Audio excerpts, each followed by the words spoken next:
ఓం నమ శివాయ. కార్తీక పురాణం 24వ అధ్యాయం 24వ రోజు పారాయణం గురించి తెలుసుకోబోతున్నాం. అంతకంటే ముందుగా అయితే మన ఛానల్ని ఎవరైనా మొదటిసారి చూస్తున్నట్లయితే ప్లీజ్ లైక్ చేయండి, షేర్ చేయండి, సబ్స్క్రైబ్ చేసుకోండి. అలాగే పక్కనే ఉన్న బెల్ ఐకాన్ కూడా క్లిక్ చేసి పెట్టుకోండి. ఇక ఈ వీడియోలోకి వెళ్దామా. మరి కార్తీక పురాణం 24వ అధ్యాయము అంబరీషుని ద్వాదశి వ్రతము.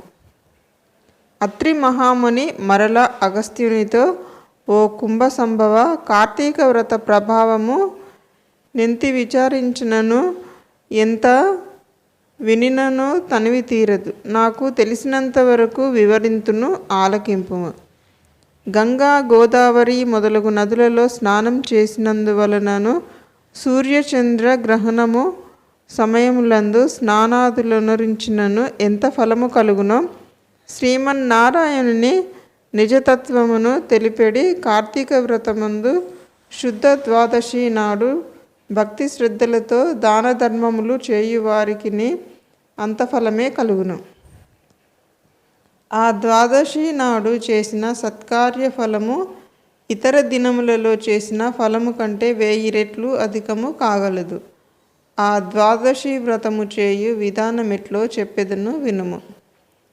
కార్తీక శుద్ధ దశమి రోజున పగటిపూట మాత్రమే భుజించి ఆ మరునాడు అనగా ఏకాదశి రోజున వ్రతము చేయక శుష్కోపవాసముండి ద్వాదశి గడియలు వచ్చిన తర్వాతనే భుజింపవలయును.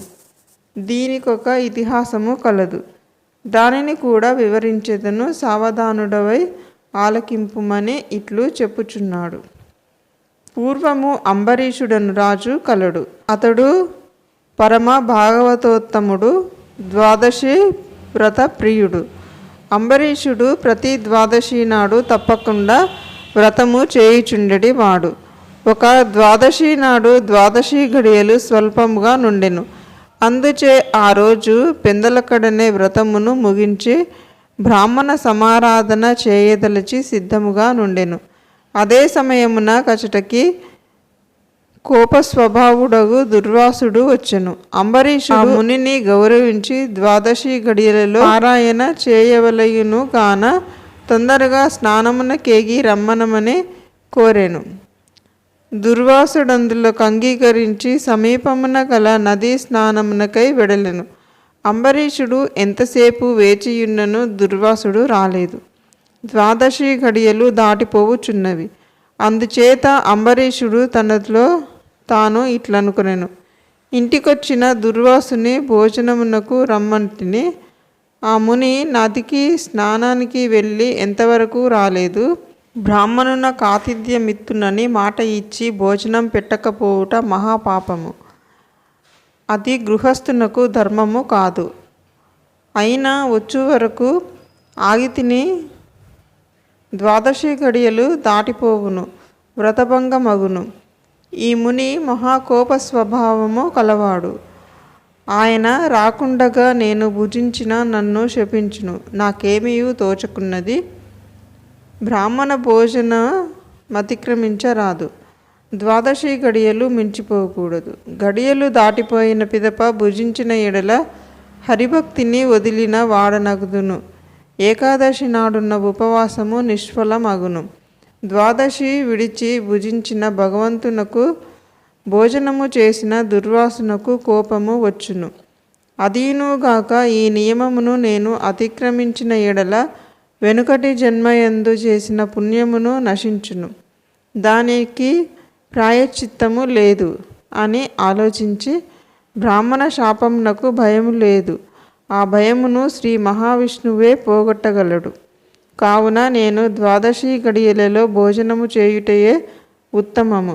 అయినను పెద్దలతో ఆలోచించుట మంచిదని సర్వజ్ఞులైన కొందరు పండితులను రావించి వారితో ఇట్లు చెప్పెను. ఓ పండిత శ్రేష్ఠులారా, నిన్నటి దినమున ఏకాదశి అగటం చేసి నేను కటిక ఉపవాసము ఉంటిని.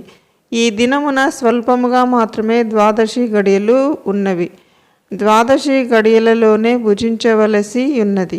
ఇంతలో నా ఇంటికి దుర్వాస మహాముని విచ్చేసిరి. ఆ మహామునిని నేను భోజనమునకు ఆహ్వానించితిని. అందులకాయన అంగీకరించి నదికి స్నానార్థమై వెళ్ళి ఇంతవరకు రాకుండెను. ఇప్పుడు ద్వాదశి గడియలు దాటిపోవుచున్నవి. బ్రాహ్మణుని వదిలి ద్వాదశి గడియలలో భుజింపవచ్చునా, లేక వ్రతభంగమును సమ్మతించి ముని వచ్చే వరకు వేచి ఉండవలెనా?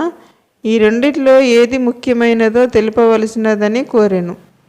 అంతటా ఆ ధర్మరాజైన పండితులు ధర్మశాస్త్రములు పరిశోధించి విమర్శ ప్రతివిమర్శలు చేసుకొని దీర్ఘముగా ఆలోచించి, మహారాజా, సమస్త ప్రాణి కోటుల గర్భకుహరములయందు జఠరాగ్ని రూపమున రహస్యముగానున్న అగ్నిదేవుడు ఆకలిని పుట్టించి ప్రాణులు భుజించిన చతుర్విధాన్నమును పచనములు గావించి దేహేంద్రియాలకు శక్తి నొసంగుచున్నాడు.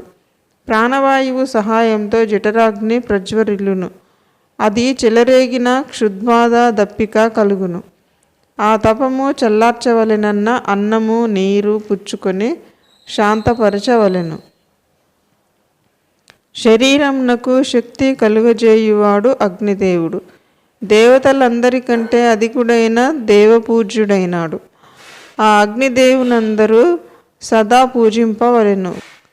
గృహస్థు ఇంటికి వచ్చిన అతిథి కడజాతి వాడైనాను భోజనమిడుదు నని చెప్పి వానికి పెట్టకుండా తినరాదు. అందులోనూ వేదాంగ విద్యా విశారదుడును మహాతపశ్శాలియు సదాచార సంపన్నుడును అయిన దుర్వాస మహామునిని భోజనమునకు పిలిచి వానికి పెట్టకుండా తాను భుజించుట వలన మహాపాపము కలుగును. అందువలన ఆయుక్షీణము కలుగును. దుర్వాసునంతటి వానిని అవమానమునరించిన పాపము సంప్రాప్తమగును అని విశదపరిచిరి. ఇట్లు స్కాంద పురాణ అంతర్గత వశిష్ఠ ప్రోక్త కార్తీక మహత్యమందలి 24వ 24వ రోజు పారాయణము సమాప్తము. ఓం నమ శివాయ. ఓకే ఫ్రెండ్స్, ఈ వీడియో కనుక మీకు నచ్చినట్లయితే లైక్ చేయండి, షేర్ చేయండి, సబ్స్క్రైబ్ చేసుకోండి. Thank you friends. Thank you very much.